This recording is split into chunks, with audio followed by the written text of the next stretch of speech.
Everybody, I'm going to teach you how to make plarn today. It starts with your basic crappy shopping bags, as Amy says, and we will begin to flatten these out. So we're going to straighten them out by pulling on the handle and putting your finger in that little indentation there, and continue to do so and straighten it out this way. I'm not super picky about how flat they are and how even.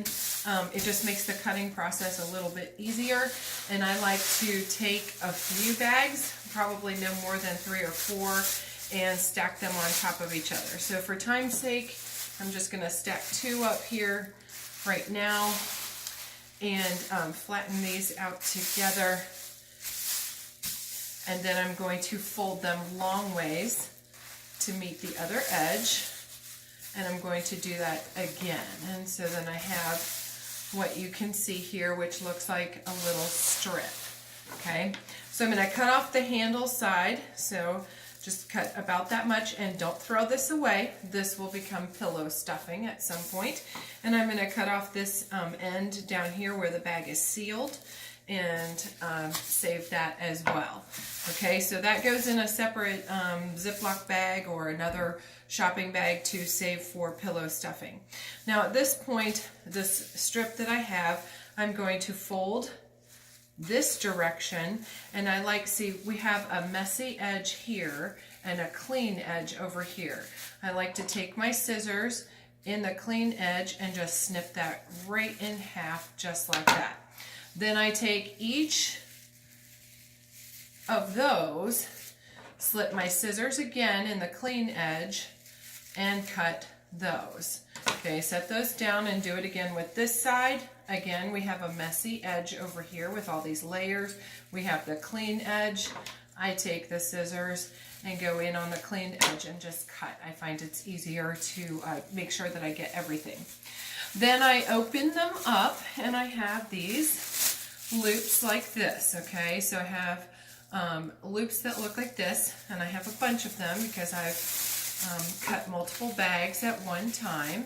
So you're just going to open these up and reveal your loops, and this is where we begin to chain them together.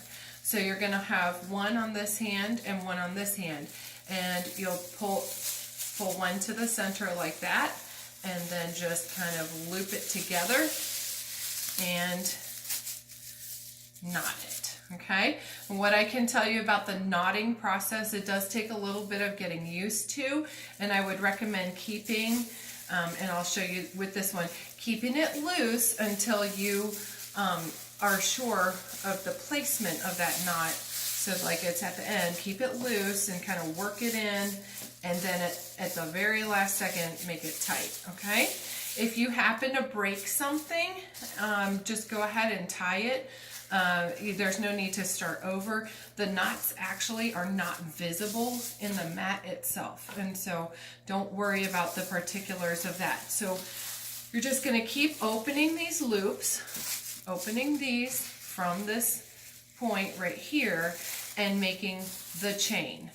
Once you have a long enough chain, you can begin to make a plarn ball, and this is the plarn ball, and it really is a simple process. You just start as if you were winding yarn, and you roll in one direction and then turn directions a little bit, and just to keep it round and keep it going. So that's how you begin to make a plarn ball there.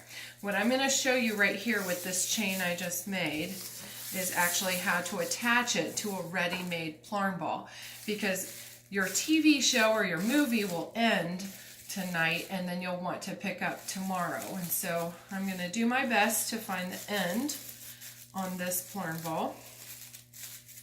Maybe not. We'll do this one. I've got an end on this big one.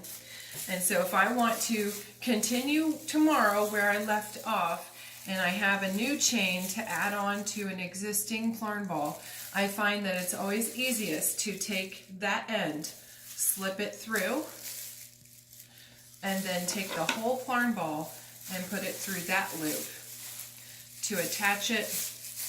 And then I'm just going to keep it loose, like I said, and work it down.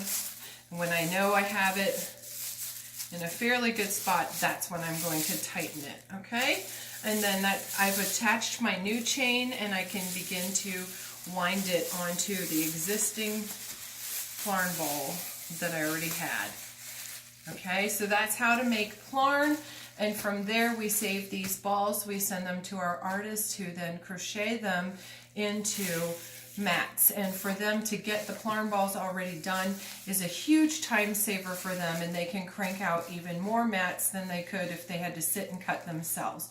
So being a part of that team and helping us get the plastic bags into plarn is actually a very critical and useful piece. Thank you so much for watching, and if you have any questions, please feel free to leave me a comment and ask your question, and I will get back to you as soon as possible. Thanks, everybody. This is How We Hope in Action.